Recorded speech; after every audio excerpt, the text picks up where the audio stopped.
Hello dear students, welcome back to my channel Physics SPC CBSE board physics paper 2025 का एक question. A square loop M N P K of side L carrying a current I2 is kept close to the long straight wire same plane and the wire carries steady current I1 shown the figure. Obtain the magnitude of magnetic force exerted by the wire on the loop।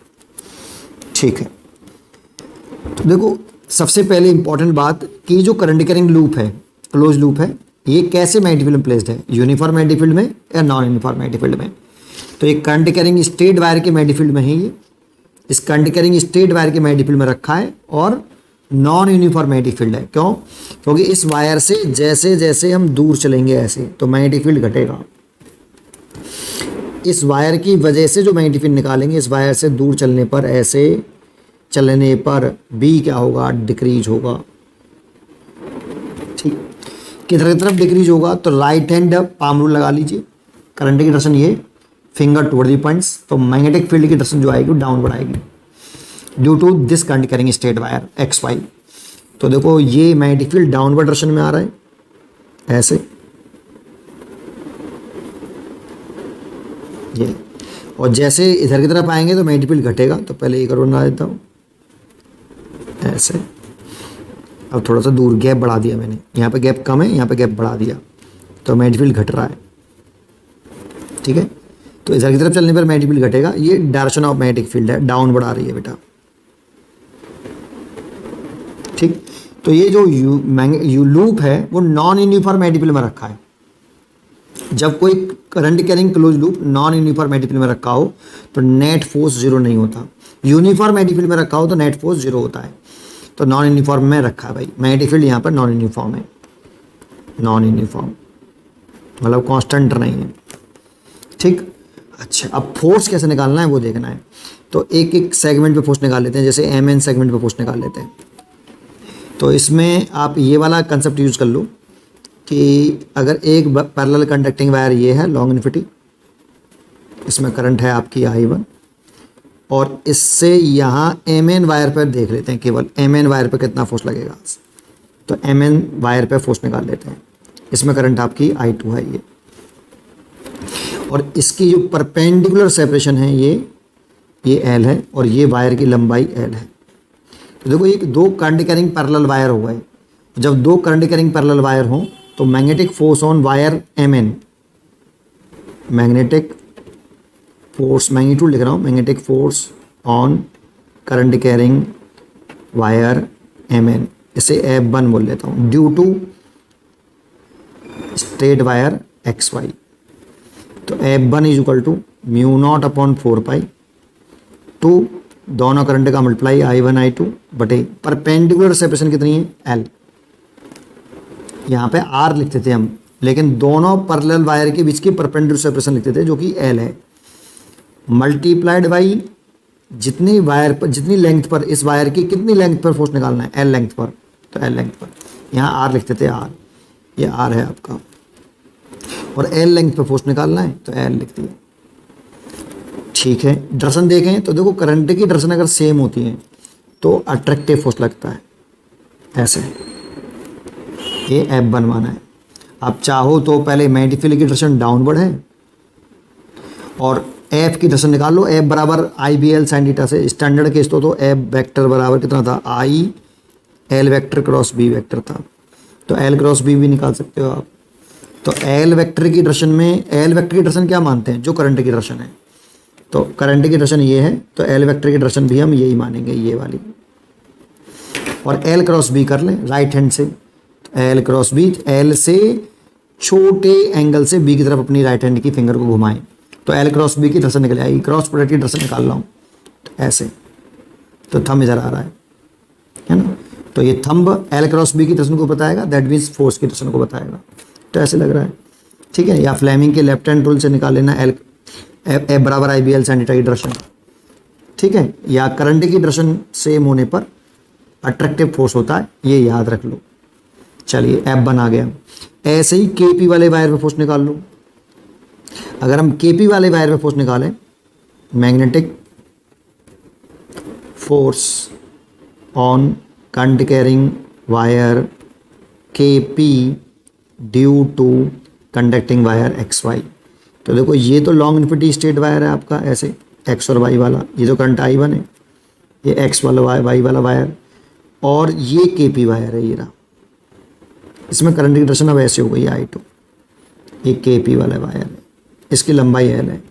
अब इनके दोनों wire के बीच की perpendicular separation देखें, ये वाली जिसे हम R बोलते हैं। तो देखो L ये है और ये स्क्वायर है, तो ये भी L होगी, तो L ये दे रखी है और L ये है, तो 2L हो जाएगी। तो अब देख करंट की डायरेक्शन अपोजिट हो गई है, तो मैग्नेटिक फोर्स रिपल्सिव नेचर का होगा, F2 ऐसे आएगा। तो F2 की वैल्यू लगाएं, तो ये पैरेलल वायर है, पैरेलल वायर के लिए ही फॉर्मूला वैलिड होता है। तो म्यू नॉट अपॉन 4 पाई, ये ड्राइव होके आता है इससे, दो पैरेलल वायर के लिए फॉर्मूला होता है ये, इस वाले फॉर्मूले से ड्राइव होके आता है। तो mu not upon 4 pi, 2 current I1 I2, यहाँ पर परपेंडिकुलर सेपरेशन लिखते हैं जो R लिखते हैं, तो R की वैल्यू कितनी है आपकी 2L, और कितनी लेंथ पे निकल लग रहा है, L लेंथ पे लग रहा है ऐसे। अब चेक करिए कि ये फोर्स F2 और ये F1 में कौन सा बड़ा है। तो देखो सारा फैक्टर सेम है, बस यहाँ पे ये सारा सेम है, बस इस 2 को छोड़ दें नीचे वाले को, ये सब सेम है। देखो इस 2 को छोड़कर, मतलब ये वाला यहाँ पे इस वाले फोर्स से अगर चेक करें तो F2 जो है वो फोर्स F1 का आधा है, तो F2 छोटा है और F1 बड़ा है, ठीक है। तो इस पर फोर्स लग रहा है, इस पर लग रहा है ऐसे F1, और इस पर लग रहा है F2 ऐसे। अब इस वाले वायर NP की वायर बात करें, NP और MK वाले वायर की बात करें, क्योंकि ये वायर और ये वाले वायर एक दूसरे के परपेंडिकुलर हैं, तो इसलिए ये वाला फॉर्मूला तो लगेंगे नहीं, तो इसमें फॉर्मूला निकालने की ज़रूरत नहीं है, सिमेट्री से दोनों फोर्स बराबर होते हैं, है ना। कैसे, देखो यहाँ पर मैग्नेटिक फील्ड देखेंगे तो ज़्यादा होगी एज कम्पेयर टू इस वाले पॉइंट के। जैसे जैसे इस पॉइंट से इधर की तरफ आएंगे तो मैग्नेटिक फील्ड घटता जाएगा, और ना मैग्नेटिक फील्ड घट रहा है तो F बराबर IBL sin थीटा से फोर्स भी घटेगा, है ना। तो इसमें जो फोर्स की डायरेक्शन निकाल लेता हूँ, पहले NP वाले पे फोर्स की डायरेक्शन में लगेगा। तो डायरेक्शन निकालने के लिए क्या करें, L क्रॉस B करो बेटा। तो L की डायरेक्शन हो गई वही जो I की डायरेक्शन है, तो I की डायरेक्शन ऐसे है, तो L की डायरेक्शन भी यही हो गई।